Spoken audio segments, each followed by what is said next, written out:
All right, let's get into our next discussion now. The 2015 Global Terrorism Index rates the Fulani militia as the fourth deadliest terrorist group in the world, with 1,229 deaths blamed on it in 2014. In Benue State alone, attacks by Fulani herdsmen led to the killing of about 2,000 people between 2013 and 2017. The bandits have attacked 14 out of the 23 local government areas of the state, and there are fears that they may invade the remaining 9 if nothing is done to stop them. Now, the most deadly of the attacks was carried out last year, precisely on February the 29th, when at least 10 Agatu villages, and farm settlements were invaded in broad daylight. More than over 500 villagers were reportedly massacred and about 7,000 others displaced. Kaduna State has also suffered a series of attacks. The leadership of the Catholic Diocese of Kafanchan disclosed that more than 808 people were killed in 53 villages across the 4 local government areas in the state. A total of 1,422 houses and 16 churches were burnt, while farm produce estimated at more than 5 billion naira were destroyed during the attacks. Now, while many believe that the attacks are simply as a result of farming, land grazing and water dispute, the herdsmen often claim they are being attacked by gangs who try to steal their cattle. Other states likely affected by Fulani herdsmen attacks include Enugu, Benue, Ekiti, Adamawa, Imo, Zamfara, and Niger State just recently. In the case of Delta State, the royal father of Ubuluku Kingdom, His Royal Majesty Akaeze Ofoele III, was kidnapped and killed, while former Finance Minister Olufalaye was kidnapped in Ondo State. Now, apart from the abductors of Chief Olufalaye, who were recently arrested and jailed, there is no known record of persecution against Fulani herdsmen. There is serious concern about the motive of these herdsmen attacks, especially the fact that they carry sophisticated assault rifles without the license to carry firearms. Okay. That is the background to our next discussion right now. We have joining us a security expert, Tony Ofoyeton. It's good to have you join us right now. Welcome. Good morning. You're always smiling. It's good. Thank you. All right, Tony, we're back to the issues of attacks by herdsmen again. So monotonous. Is Nigeria really overwhelmed by this menace? No, we're not overwhelmed, except that those that are supposed to do what they ought to do have not made up their mind to do it. Basically, it's not because we cannot do. By those, who are the those? Yes. Can we be specific? Well, when I say those, I mean the security agencies, okay, as it were now, because Nigerians are not allowed to bear arms. Nigeria is not the type of country where individuals bear arms to protect themselves. Although some of us are strong advocates of the fact that arms should be legalized and licensed, and it's basically because the volume of small arms in circulation has already defeated the essence of saying why bearing arms and all those. But that's just by the way.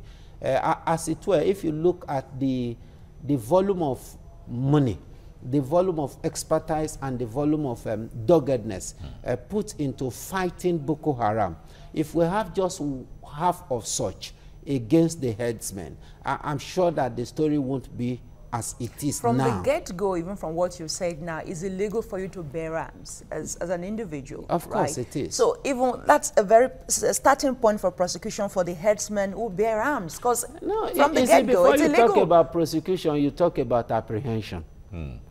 Now the question is this: how many has been apprehended? Don't you feel shocked when you hear prominent members of the society that ought to be condemning killing coming to justify reasons for herdsmen attack? Don't you feel embarrassed? Senators, governors, ministers, highly placed people, putting less premium and value on human lives vis-a-vis cattle. And these are people that ordinarily we expect that will join voices together with the government, with security agencies, to come all in unison, irrespective of the reason. Okay. There's no justification for killing. Tony, we'll come back to this shortly after we go on the break and then the news update. Stay with us on TVC Breakfast. Let's go on a break And top of the hour, the time for the news update, and then we come back to dwell more on this topic. Stay with us on TVC Breakfast. Thank you, Azizat, for the updates there. Now let's get back to our discussion we've been having earlier on. There's incessant herdsmen attack across the country in parts of the states. The latest was in Niger State, where people were killed after their early morning prayers, really. And we've been talking with a security expert, Tony Ofoyeton. He's been with us in the house. Now, we were saying earlier on, you said that if the security authorities do what they are supposed to do. Now, I know we've talked about this, but we have to keep talking about this to put pressure on the authorities one way or the other. Now, we've also heard that some people have said, in fact, government officials have said some of these herdsmen are not Nigerians. How does that argument, how does it go down with the realities of what we find ourselves right now? It's a lazy man's argument. Okay. It's a lazy man's approach to true security.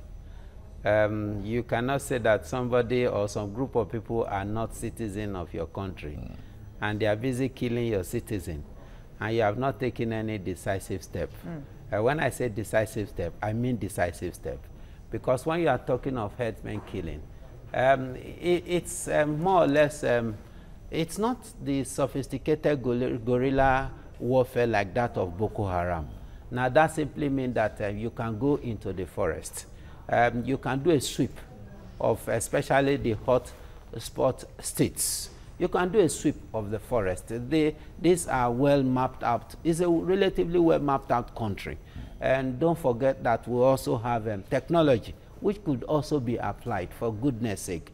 When I say it's a lazy man's approach towards security, you just look at a situation where villages, like you mentioned, the February more or less massacre, villages, 9 villages wiped out overnight, and you now see a reactionary response from those that ought to weep, those that ought to be sober. Some planning must have gone into that attack. So you wonder what the DSS is doing in terms of intelligence. In terms of intelligence, I agree with you 100%. What is not just DSS, because at times you really look and wonder what is the role of DSS. DSS is basically not an anti-corruption agency. It's not. It's EFCC that's anti-corruption agency. But they left their work, primary duty, and busy pursuing as good and laudable as anti-corruption fight may be. It's not your primary responsibility. Your primary responsibility is to gather the necessary intelligence that police, which is responsible for internal security, will use in working. NIA is also there. If you are saying that these people are not Nigerians, what is NIA doing? NIA has to do with national security, intelligence gathering. Why are they in the country? How did they get into the country? Who are their sponsors? Who are they defending? Who are they fighting against? Why would they have the impetus and the authority and the audacity to come into your villages? And you are doing nothing about it. Because ordinarily, you talk about the sovereignty of a country. You cannot, for goodness sake, move from either Chad, Niger, Cameroon, or any neighboring country, move into another country. Even stepping in that country illegally itself is a crime. Not to not talk of coming there, not just to perpetrate crime, but to sack villages. I think that, as far as I'm concerned, those are lazy men's arguments. If we dig deep into it, there are those that are sponsoring them. Not these nomadic cattle rearers. They are just unfortunate to be the victim of this whole propaganda and this whole thing. The major people that are perpetrating this act are just under the covering of using the cattle rearers and the like. That's the way I see it. All right, but if we see from that window, what would be the objective? What's the aim of all of this? What are they trying to achieve? No, there are different schools of thought. And in security, we don't bring in sentiment. We look at the political angle, we also look at the religious angle. There is the political angle to it, to the fact that let's create terror in this state to discredit the government in power, to make them feel as if they are not doing enough in terms of governance. Therefore, in other words, at the next election, we are able to use this as a very good and strong argument to say, then there's also the religious aspect of it, which is to say that, okay, there's the spread of Islam. I'm sorry, but I'm talking security now, not religion. From one community to the other, to say, okay, when you sack a particular village, you take over that village, establish your own religion in the village, and because the government too is sympathetic to you, the government is not going to come all out against you. At the end of the day, you now see people in IDP camp, they can no longer go back to their villages, and right in that their land now, other religion is being practiced in that their land. Now, these are different schools of thought, which are not out of place. It belongs on the government now. In the last point you just made now, in a situation where a mosque is attacked and then people there are killed, how do we argue? No, you see, like I said, it's just like when you talk of the anti-Balaka in the Central African Republic. It's a Christian terrorist organization. It's a Christian, Salaka is there, Anti-Balaka is there. It's a Christian terrorist organization. But when we are talking of terrorism, we're talking of terrorism. It's because you want to impose your religion, whether Christian or Muslim, against the other people. So it has nothing to do with, but you look at each territorial whatever to be able to determine which one is having way and why.